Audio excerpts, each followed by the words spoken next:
Muy buenas noches, hermanos y amigos, muy buenas noches.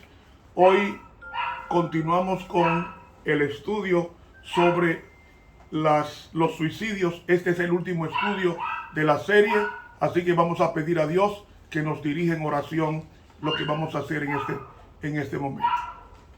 Querido Padre, tú oyes al diablo haciendo su trabajo. Haz tú el tuyo, porque esta es tu obra, no mía. Se hizo todo lo posible. Oh Dios, silencia a los demonios e inspírame a predicar tu palabra. La oración es mía, es tu oración, en el nombre de Jesús. Amén. Bien, mis hermanos, hemos hablado durante más de 2 semanas sobre el suicidio, el acto de una persona privarse de la vida. Hoy nos faltan 2 personajes que con ellos concluimos el estudio de esta serie. El personaje número 9 es Sansón. Sansón significa fuerte, según Flavio Josefo. Y Sansón nació y debió ser nazareo, es decir, ciertas situaciones de no tomar ni alcohol, sidra y dejarse crecer el pelo como señal de consagración a Dios. Él pertenecía a la tribu de Dan, pero él tenía cosas muy desagradables, siendo uno de los 15 jueces de Israel. Sansón fue escogido para silenciar a los filisteos como enemigos del pueblo de Dios. Pero Sansón era un hombre lleno del Espíritu Santo para hacer ese trabajo. ¿Qué sucede?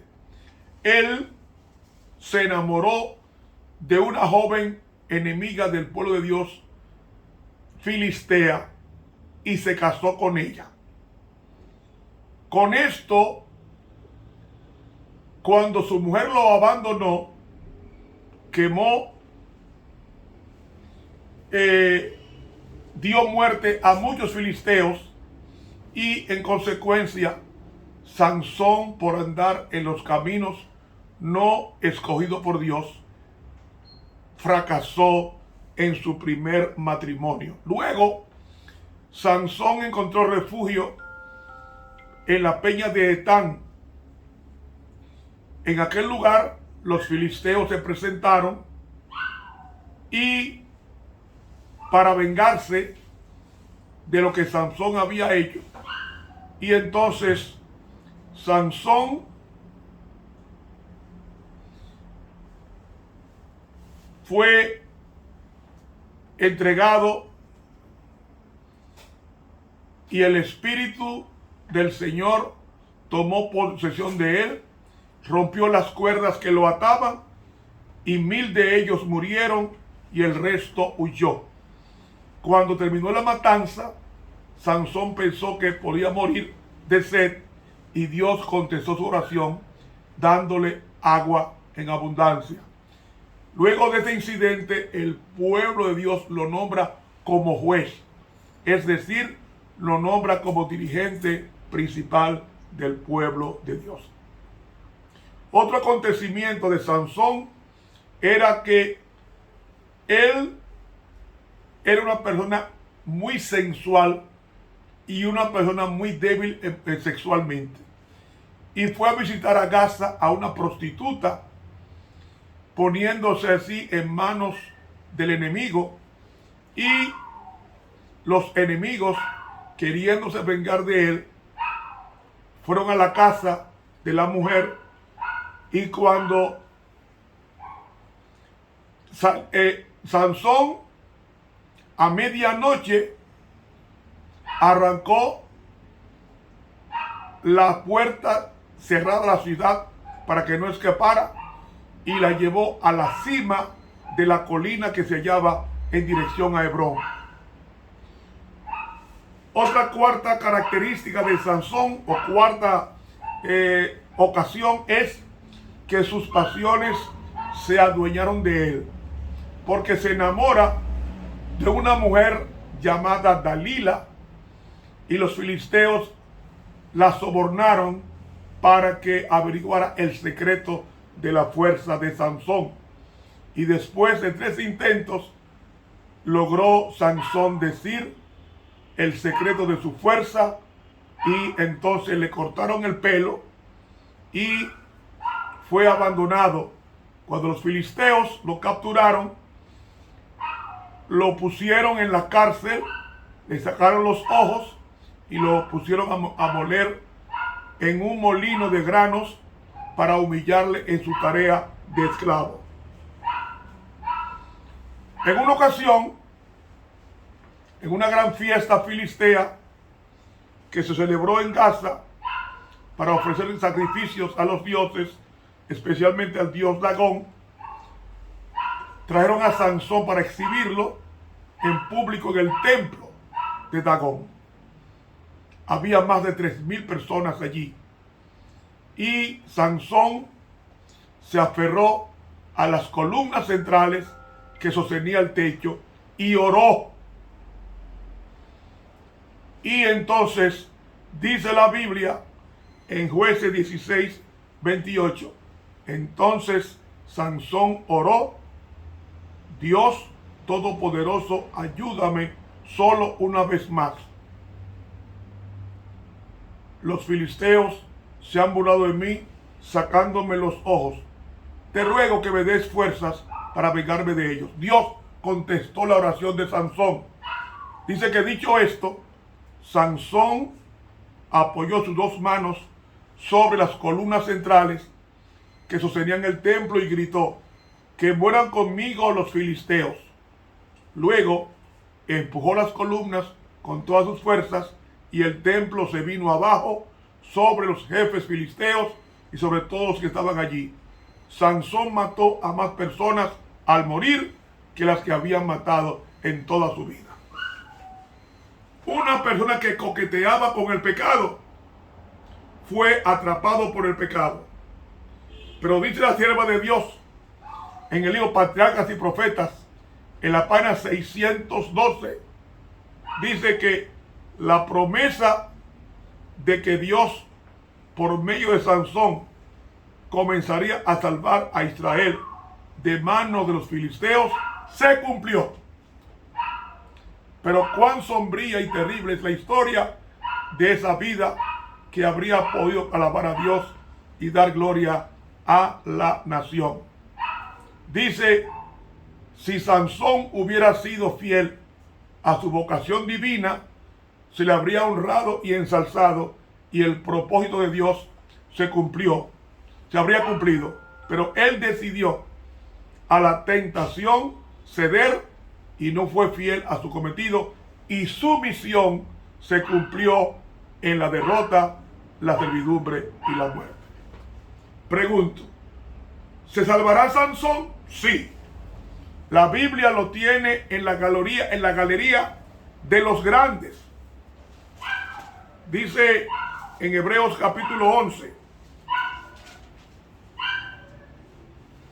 Dice así: ¿qué más dijo? Porque el tiempo me faltará contando de Gedeón, Barak, Sansón, Jefté, David, Samuel y de los profetas, que por fe ganaron reinos. Ve, Sansón es salvo porque está en la galería de los héroes. Entonces usted dirá: pero es que Sansón se suicidó. No, él no se suicidó. Dios le dio fuerza para cumplir el trabajo de destruir a los filisteos, y lo cumplió en malas condiciones. En otras palabras, él no se suicidó, sino que se ofreció como en sacrificio para cumplir la obra de Dios a última hora. Lo importante no es cómo usted comienza, sino cómo tú terminas. Sansón murió lleno del Espíritu de Dios, lo que lo habilitó para ser uno de la galería de los hombres de la fe en Hebreos capítulo 11. Por tanto, Sansón se salvará. El último personaje es Saúl. Saúl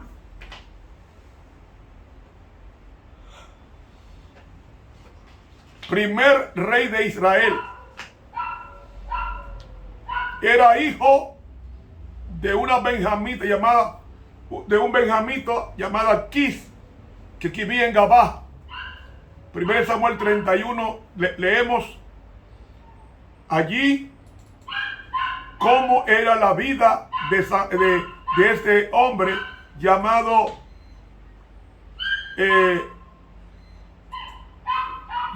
Saúl. Y en 1 Samuel, el capítulo 31, los primeros versículos leemos a continuación. Capítulo 31. Los filisteos pues pelearon con Israel, y los de Israel huyeron delante de los filisteos, y cayeron muertos en el monte de Gilboa. Y siguiendo los filisteos a Saúl y a sus hijos, mataron a Jonatán, y a Abinadab, y a Melquisúa, hijos de Saúl. Y agravóse la batalla sobre Saúl, y le alcanzaron los flecheros, y tuvo gran temor de los flecheros. Entonces dijo Saúl a su escudero: saca tu espada y pásame con ella, porque no vengan estos incircuncisos y me pasen, y me escarnezcan. Mas su escudero no quería, porque tenía gran temor. Entonces tomó Saúl la espada, y echóse sobre ella. Bien, ¿qué hizo Saúl? Se suicida en el campo de batalla, viéndose perdido. Se perdió Saúl. Vamos a ver. Saúl fue lleno del Espíritu Santo al comienzo de su reinado. Era un hombre joven, hermoso, de algunos 35 años ya, cuando tomó el reino. Y Saúl era una persona esquizofrénica. El apóstol Pablo nos dice que Saúl reinó 40 años. Es decir, Saúl moriría en el suicidio que cometió. Él murió aproximadamente de 70 a 75 años. Pero ¿qué sucede? Saúl había repetidamente cuestionado a Dios y enfrentado a Dios. Y Saúl, lo último que hizo fue que se apartó del Señor y se fue a consultar a una viuda, a una pitonisa, mejor dicho, de Endor. Y dice la pluma inspirada en el libro Patriarcas y Profetas, en la página 733, lo siguiente con relación a la conducta de Saúl.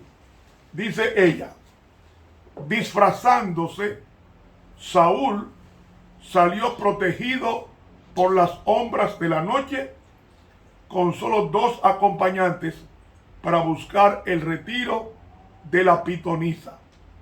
Oh, cuánta lástima inspira esta escena hacia el rey de Israel, conducido cautivo a voluntad de Satanás. Cuán oscuro es el sendero que elige para sus pies el que insistió en hacer su propia voluntad y resistió a la santa influencia del Espíritu de Dios. Cuán terrible es la servidumbre del que se entrega al dominio del peor de los tiranos, a saber, él mismo. La confianza en Dios y la obediencia a su voluntad eran las únicas condiciones bajo las cuales Saúl podía ser rey de Israel. Si hubiera cumplido con estas condiciones durante todo su reinado, su reino habría estado seguro. Dios habría sido su guía, el omnipotente su escudo. Dios había soportado mucho tiempo a Saúl, y aunque su rebelión y obstinación casi habían acallado la voz divina en su alma, aún tenía oportunidad de arrepentirse. Pero cuando en su peligro se apartó de Dios para obtener luz de una aliada de Satanás, cortó el último vínculo que lo ataba a su creador y se puso totalmente bajo el dominio de aquel poder diabólico que desde hacía muchos años se ejercía sobre él y le había llevado al mismo borde de la destrucción. Saúl había cortado todo contacto con Dios para internarse a consultar a Satanás por vía de la pitonisa de Endor. De ahí, como dice, mientras vivía Samuel, Saúl había menospreciado sus consejos y manifestado resentimiento por sus reproches. Pero ahora, en la hora de su aflicción y calamidad, consideró la dirección del profeta como la única esperanza, y para comunicarse con el embajador del cielo, recurrió en vano a la mensajera del infierno. Saúl se había colocado totalmente en poder de Satanás, y ahora aquel que se deleita únicamente en causar miseria y destrucción aprovechó bien la oportunidad para labrar la ruina del desgraciado rey. Patriarcas y Profetas, página 734. Y en la página 736, Satanás lo había abandonado en la gran batalla, y dice ella, los arqueros apremiaban más y más a Saúl.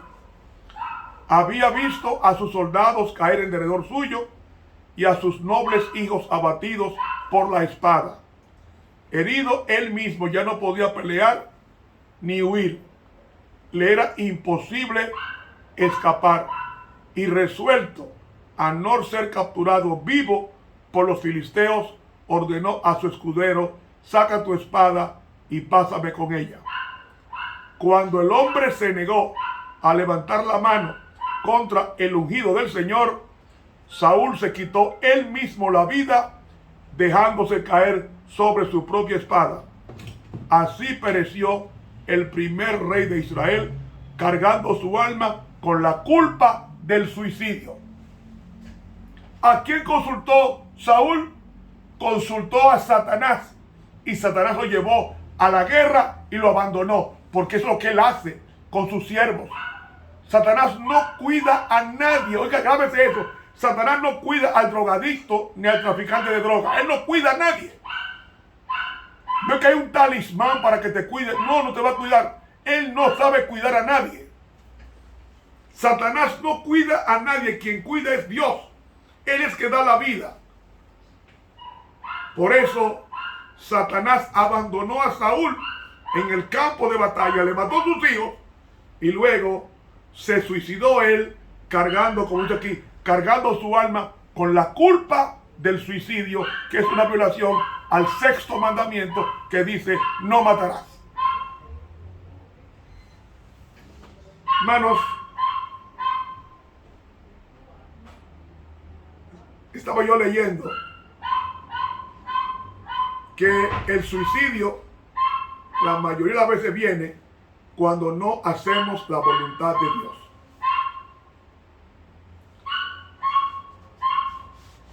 ¿Qué nos dice la mensajera del Señor con relación al suicidio? En el libro Hijos e Hijas de Dios, página 60, lo que ustedes escuchan no es un perro, es un demonio. No es un perro, es un demonio. Para deslucir este estudio. Y yo lo dejo. Ya le pedí a Dios que lo callara, lo está dejando abierto para que yo pruebe para probar mi fe, pues que siga. Porque no es un perro, es un demonio. Seguro. Es un demonio. Hay 3 personas que están usando el diablo para eso. Pero dice aquí la sierva de Dios en el libro Hijos e Hijas de Dios, la página 63. Escuchen. Algunos sacrifican las obligaciones. Algunos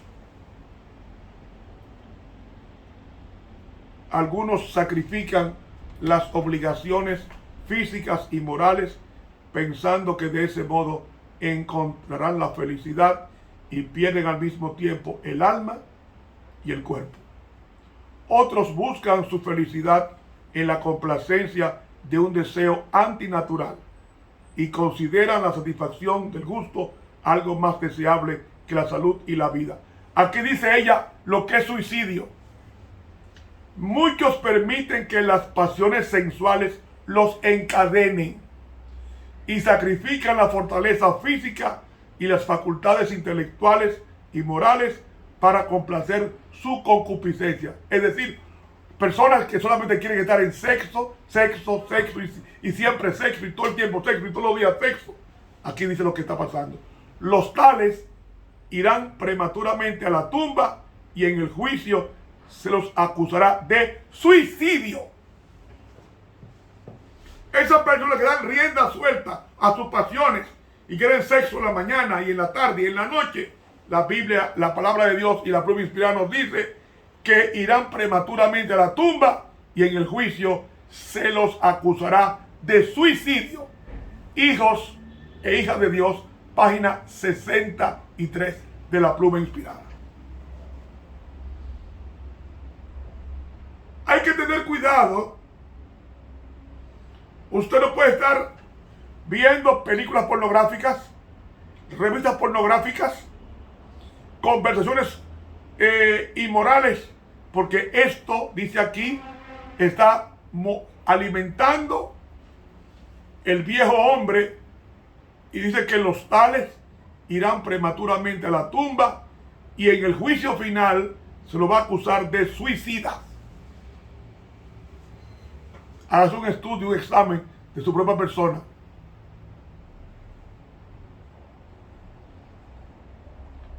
¿Qué es suicidio para la pluma inspirada? En el libro Testimonio para la Iglesia, el tomo 1, página 455, dice ella: desde que escribí lo anterior, he venido a saber que la mayor parte de Thought on the Revelation, es decir, pensamientos sobre Apocalipsis, que era un libro escrito por Uriah Smith, fue escrito en la noche después que el autor había completado sus tareas del día. Es decir, trabajar de noche y de día, dice aquí, este era el curso de acción que mi esposo había seguido y protesté contra tal suicidio. Cuando una persona trabaja mañana, trabaja tarde y trabaja noche y de madrugada, es un suicida. Y si muere así, se perdió. Los hermanos allá en Estados Unidos, que trabajan 2 turnos para pagar la casa y mantener el vehículo y su estatus, que piensen eso. Están cometiendo suicidio. Trabaja de día o de noche, pero no, día y noche. Debemos tomar esto en cuenta, porque dice ella que esto es suicidio que se está cometiendo.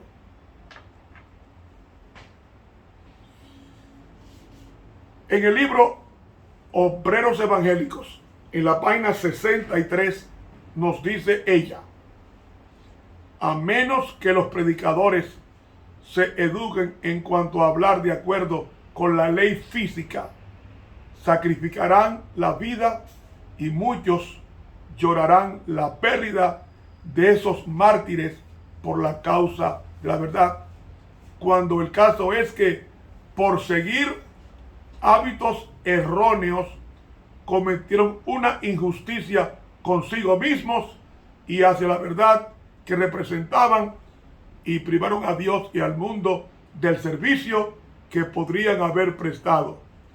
A Dios le agradaría que viviesen, pero ellos cometieron un lento suicidio. Trabajar mañana, tarde y noche en la obra de Dios es cometer suicidio.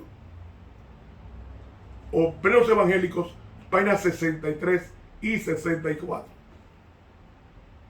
Hay que respetar el cuerpo, que es templo del Espíritu Santo.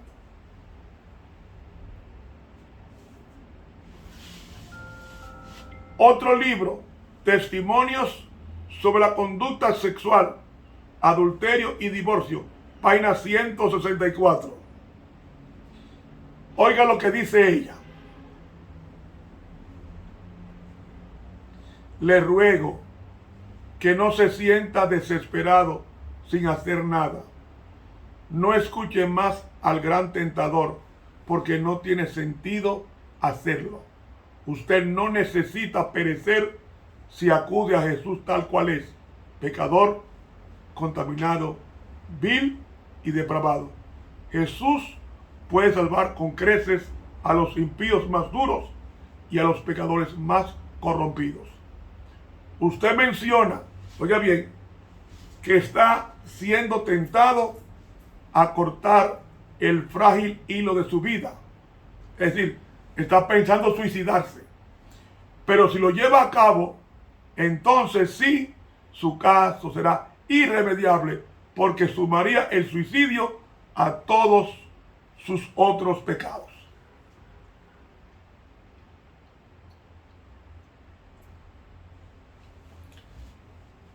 Hay que pedirle a Dios que nos quite los malos pensamientos, como el suicidio.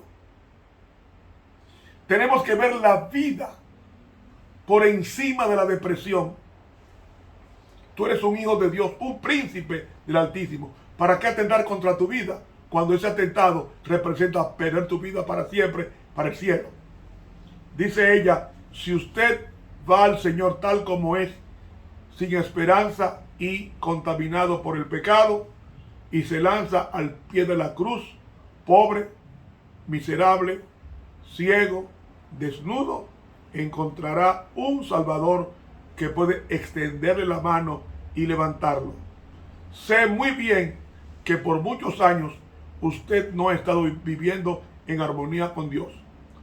Por largo tiempo ha estado siguiendo a otro líder, el príncipe de las tinieblas.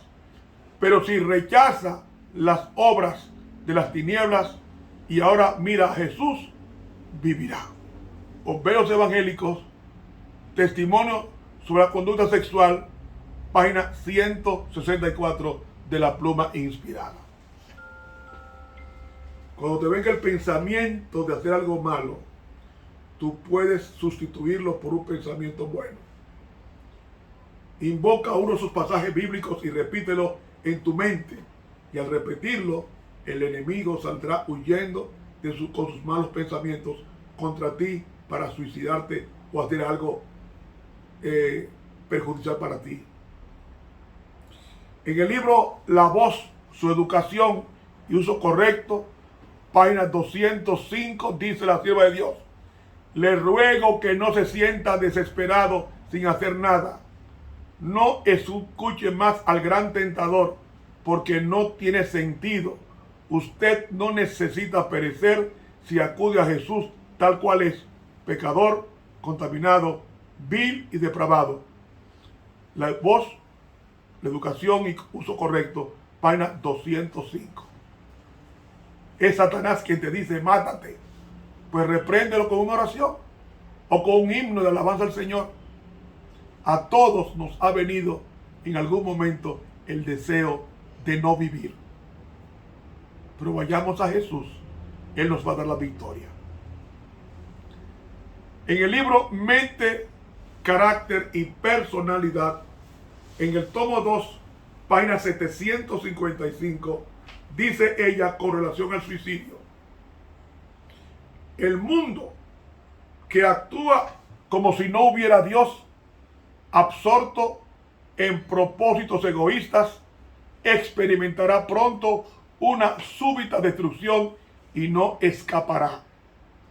Muchos continúan en una complacencia descuidada del yo hasta que llegan a estar tan disgustados con la vida que terminan con su existencia.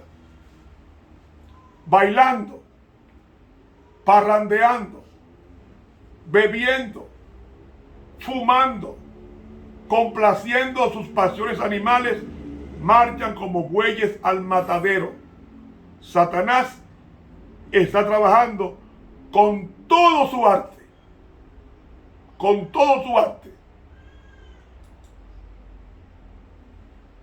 y encantos para mantener a los hombres marchando a ciegas hasta que el Señor se levante de su lugar para castigar a los habitantes de la tierra por sus maldades, ocasión cuando la tierra devolverá su sangre y no cubrirá más sus muertos. El mundo entero parece empeñado en la marcha de la muerte. Mente, carácter y personalidad, tomo 2, página 755 de la pluma inspirada. Sí, mis hermanos, él quiere que la gente baile, parrandee, beba, fume, para provocar un descontrol en sus emociones y decida quitarse la vida, yéndose al infierno con todos sus pecados sin confesarlos. En el libro Testimonios para los Ministros, en la página 457, dice ella: como en los días antes del diluvio, la violencia llena la tierra. Los juegos de azar y el robo están llegando a ser males comunes. El uso de licores embriagantes está aumentando. Muchos que han seguido su propia voluntad no santificada tratarán de poner fin a su vida por el suicidio. Como dice aquí, muchos que han seguido su propia voluntad no santificada tratarán de poner fin a su vida por el suicidio. ¿Quién es el que se suicida? El que tiene su vida no santificada. La maldad y el crimen de toda clase se hallan en las altas esferas de la tierra, y los que consienten en esos errores están tratando de proteger del castigo a los culpables. Ni la centésima parte de la corrupción que existe es expuesta al mundo. Ni el 1%, dice aquí, ni la centésima parte de la corrupción que exista es expuesta al mundo. Poco se conoce de la crueldad que hay en la tierra. La maldad de los hombres casi ha alcanzado su límite. He leído del libro Testimonios para los Ministros, página 457.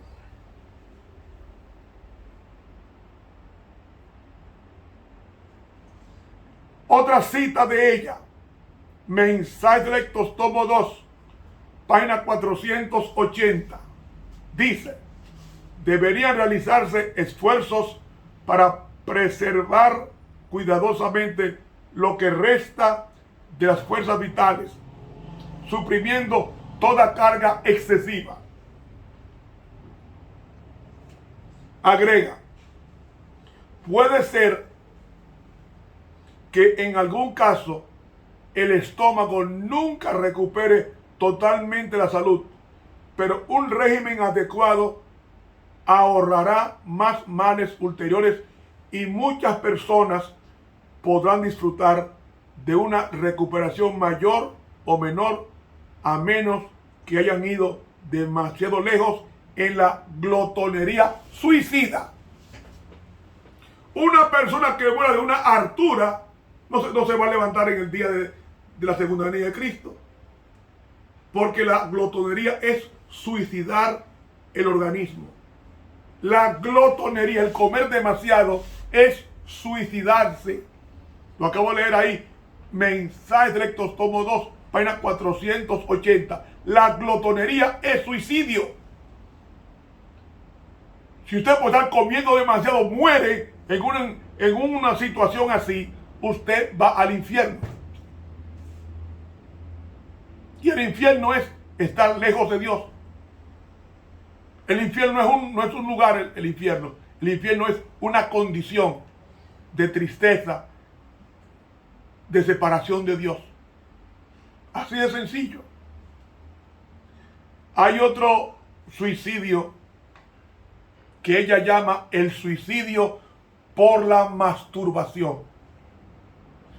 Usted habla con la mayoría de los psicólogos, le van a decir que eso no es malo. Ahora, hable con un psicólogo cristiano y le va a decir que la masturbación es un suicidio, dice la pluma inspirada. ¿Dónde dice ella? En varios libros. Uno de ellos es en el libro Conducción del Niño, página 425. Oiga lo que ella dice. Fue de una persona que estaba pasando por ese pecado y Dios le mostró a ella en visión la vida de ese hermano de la iglesia. Y ella relata así: su caso me fue mostrado en visión. Vi que estaba engañado en cuanto a sí mismo, que no disfrutaba del favor de Dios. Había practicado la masturbación hasta el punto de ser un simple despojo humano, basura. Me fue mostrado que este vicio es una abominación a la vista de Dios. ¿Qué es la masturbación? Una abominación a la vista de Dios. What? Yes. Abominable, algo execrable, algo detestable por Dios, la masturbación. Dice ella, con relación a este hermano que vio en visión, había practicado esos hábitos por tanto tiempo que parecía haber perdido el dominio propio. Era naturalmente inteligente, poseía habilidades más que comunes, pero como habían sido puestas bajo el dominio de Satanás y consumidas al de soltar todas sus facultades corporales y mentales. Este hombre, dice ella, había llegado al punto de que parecía estar abandonado por Dios. Se iba a los bosques y pasaba días y noches en ayuno y oración para poder vencer ese gran pecado. Y luego volvía a sus viejas prácticas. Dios no escuchaba sus oraciones. No eran sinceras. Pedía a Dios que hiciera para él lo que había estado haciendo en su poder hacer por sí mismo. Había hecho promesas a Dios vez tras vez y frecuentemente había violado sus votos y se había entregado a sus propias concupiscencias corruptas hasta el punto de que Dios lo había dejado para que realizara su propia ruina. Y termina diciendo ella: ya ha muerto, fue un suicida.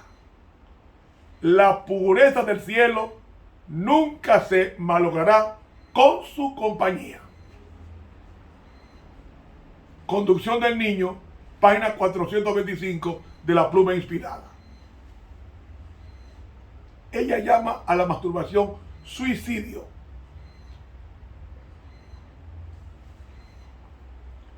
¿Qué más es suicidio, hermanos?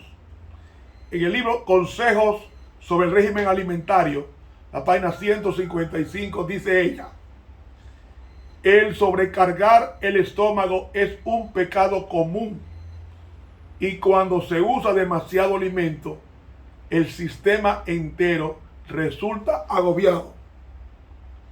La vida y la vitalidad, en vez de mejorar, disminuyen. Es así como Satanás planea que las cosas se hagan. El hombre utiliza sus fuerzas vitales en trabajo innecesario para disponer de una excesiva carga de alimento. Al tomar mucho alimento, no solamente malgastamos impróvidamente las bendiciones de Dios provistas para las necesidades de la naturaleza, sino que causamos un gran daño a todo el organismo. Mancillamos el templo de Dios, que es el cuerpo. Este resulta debilitado e incapacitado y la naturaleza no puede realizar bien su trabajo y en forma sabia de acuerdo con la manera en que Dios hizo provisión. Debido a la complacencia egoísta de su apetito, el hombre ha oprimido el poder de la naturaleza, obligándola a hacer un trabajo que nunca se debiera exigir de ella. Mañana es Nochebuena y muchos hermanos sacrificarán en el altar de la comida su salvación. Se van a desinhibir para comer de todo y respetando las leyes de salud y del templo del Espíritu Santo. Y dice ella, si todos los hombres estuvieran familiarizados con la viviente maquinaria humana, no serían culpables de hacer esto, a menos que, por supuesto, amaran la complacencia propia tanto que continuaran su proceder suicida y tuvieran una muerte prematura o vivieran por años como una carga para sí mismos y para sus amigos. Eso es el suicidio. No es usted meterse un puñal en el pecho o un tiro en la cabeza. También suicidio es usted violar las leyes de la salud, comiendo demasiado o teniendo sexo a cada rato, en forma inmoderada, o practicando la masturbación. Todas estas cosas son expresiones de suicidio. Así como nosotros hacerle caso a la voz del diablo cuando podemos sustituirla con una oración y Dios darnos fortaleza. Cuando Elías estaba deprimido, acudió a Dios y Dios le mandó un ángel y lo mantuvo 40 días y 40 noches con una comida.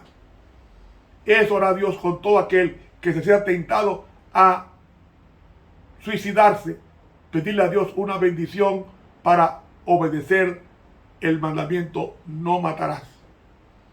Hermanos, mañana, día de Nochebuena, muchos van a comer demasiado, van a beber, van a fumar, van a adulterar.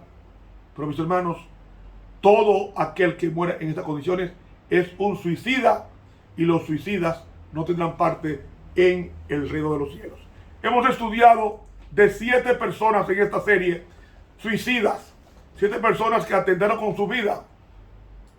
Esas 7 personas, como y lo dijimos al principio, son las siguientes personas enumeradas a continuación. Tenemos el primero, el primer suicida que menciona la Biblia. Tenemos el caso de Abimelech, hijo de Jerobaal. Este hombre, ¿qué hizo él? Era hijo de Gedeón y le pidió a su asistente que lo matara. Otro suicida que hemos estudiado es Sinri. Sinri, quien se suicida pegándose fuego en el palacio. Tenemos el escudero de Saúl, quien se mató al ver a su rey muerto. Otro más, Ahitofel. Ahitofel, el mejor consejero del reino, arregló su casa y se ahorcó. El quinto suicida es Judas, el traidor. El sexto suicida, que llamaríamos suicida, pero no es suicida, es uno que se sacrificó por el pueblo de Dios, fue Sansón. Por eso Sansón se salvará. Y el séptimo y último suicida bíblico lo conocemos como el rey Saúl, quien cometió suicidio tirándose encima de su arma, de su espada, muriendo lejos del Señor porque había desobedecido la palabra de Dios. Pero aparte de estos 7 suicidas, Hay personas que son suicidas y son aquellos que sacrifican su cuerpo a las pasiones bajas, a las pasiones perversas, sexo 3 veces al día, 4 veces al día, hasta 5 veces al día. Esos son suicidas, según dice la prueba inspirada. Pero también aquellos que trabajan día y noche, como pasa en Estados Unidos, muchos hermanos que tienen hasta 2 trabajos, salen un trabajo a las 4 y terminan a las 12 en otro trabajo. Esos son suicidas que si mueren en esas condiciones no van a creer el reino de Dios. Pero también suicida es aquel que practica el vicio secreto, es a saber, aquellos que practican la masturbación. Y también se es suicida cuando nosotros sobrecargamos de comida el estómago y acortamos la vida viniendo una muerte prematura. Hermanos, que Dios nos ayude a aprender de estos hombres que hay que ser como Daniel, un joven respetuoso de las leyes de la salud, y Daniel murió a la edad de 93 años porque cuidó de su cuerpo y Dios cuidó de él. Mañana sábado, mañana día de Nochebuena, cuando le pongan en la mesa un banquete, sírvase solamente lo necesario. Sírvase una vez, no repita. Una vez. Y eso glorifica a Dios en espíritu y en verdad. Haciéndolo así, usted no va a ser considerado por Dios como un suicida. Que Dios nos bendiga y nos ayude a pasar estas Navidades guardando bien la palabra de Dios. Mañana, día de Navidad, mañana Nochebuena, no habrá estudio. Volveremos la semana próxima con otra serie importantísima. Que Dios nos bendiga. Estuvo con usted el profesor Ramón Romero.